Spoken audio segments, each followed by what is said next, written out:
Good day mga ka-friendship! For today's video, maliligo na agad tayo. Siyempre susulitin natin yung araw na nandito tayo. Minsan nga lang naman to. Wala na nga kaming pinalagpas na panahon at oras. Kaya naman pagkadating namin sa bahay ni Lola, kami kumain lang, nagpahinga saglit. Siyempre dumiretso na kami dito sa malapit sa amin sa may tranquility. Kahit mga pagod at lantang gulay naman talaga, iniligo na namin yung mga bata. Abay, bago nga kami umalis ng Cavite, kami nangako na maliligo kami at magsuswimming. Hanap sila ng suswimmingan. Napakalayo na nga naman ang biniyahe namin. Hindi pa rin sila nakakapag-swimming.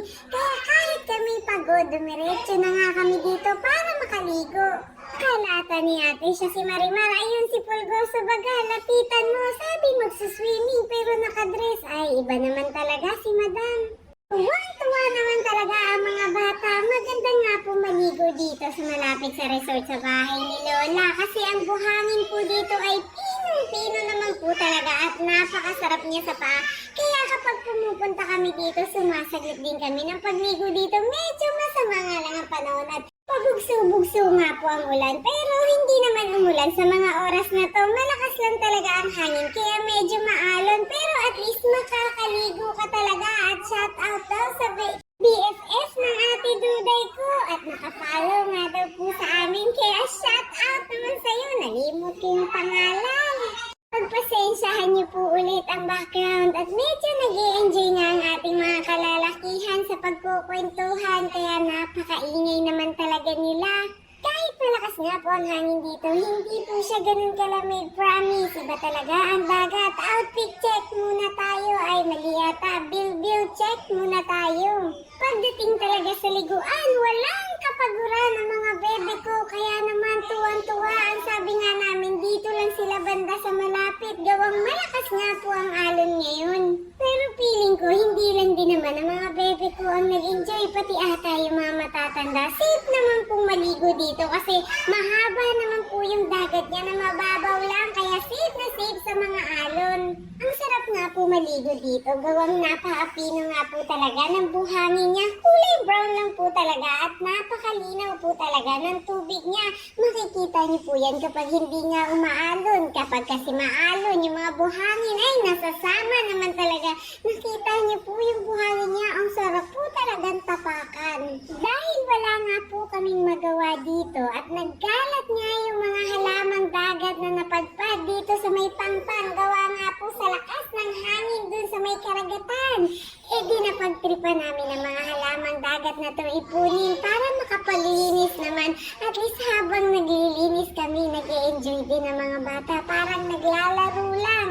O diba, habang naglalaro sila, ay nakatulong na rin sila sa kalikasan. Ang dami po talaga ngayon. Basta napakalakas po ng alon, napakarami po talagang inaanod na ganito dito. Enjoy na enjoy din naman sila habang nililinis nila. O diba, ang linis na dito sa parting niliguan namin. Pero sadyang napakarami po talaga nito kaya hindi namin malilinis lahat ng to. At habang naglilinis nga kami, napakarami pa rin inaanod. Ay naku. Pero at least meron kaming nagawa at nakatulong pa kami, hindi ba? O diba, hanap ng hanap talaga. Ang inaalala ko lang, yung ate Duday ko, napansin ko nga kanina, pumunta sa medyo may kalayuan para lang mamulot niyan. Sabi ko yung sa mga malalapit lang. Ay, kami nga lang muna ang nauna dito mga bata at kami nila ate. Gawang yung iba nga po'y nasa bahay pa, nagluto pa ng pwede namin kainin dito.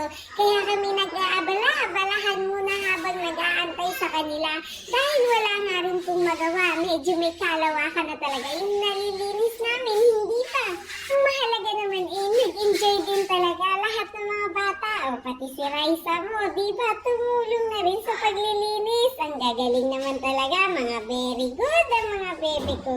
Masarap po talagang maligo sa dagat, lalo na kapag umuulan kasi mainit po talaga yung dagat. Maniwala po kayo. Sa unang araw nga namin naligo agad kami. Siyempre sa mga susunod pang araw, walang kasawaan. Ligo talaga to habang nandito tayo.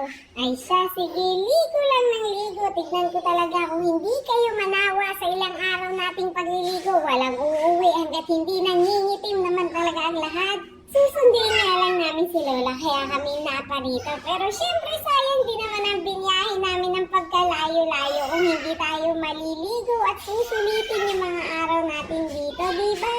Umabsent pa naman ang mga bebe ko kaya enjoyin niyo ang mga araw niyo dyan. Lagot kayo, absent kayo, cherry.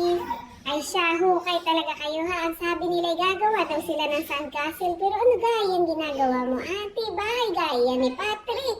O mukhang turtle o cake yan. Hay nako, ang gulo-gulo talaga yung ginagawa mo. Ikaw lang talaga ang nakaintindi dyan, di ba? Ang sabi, yung mga bata daw gagawa ng sandcastle. Pero mukhang mas nag-enjoy pa siya sa paggawa. Karir na karir naman talaga yung ginagawa niya hindi maintindihan. Siyempre, pagkatapos nga natin maligo dito, kumain tayo, uuwi na rin para tayo makapagpahinga rin naman at malayo-layo pa nga ang babiyahin natin kinabukasan. Ay, saan nga ba ang sunod nating pupuntahan? Siyempre, nandito na rin naman tayo sa probinsya. Walang kakain ng karne ngayon, wala munang baboy at manok. Puro muna tayo lamang dagat. Abay, mahal na rin to sa Maynila. Kaya lubos-lubosin natin ang pagkain ng seafoods dito. At yun lang po muna for today's video. See you po sa sunod kong upload. Maraming salamat. Bye!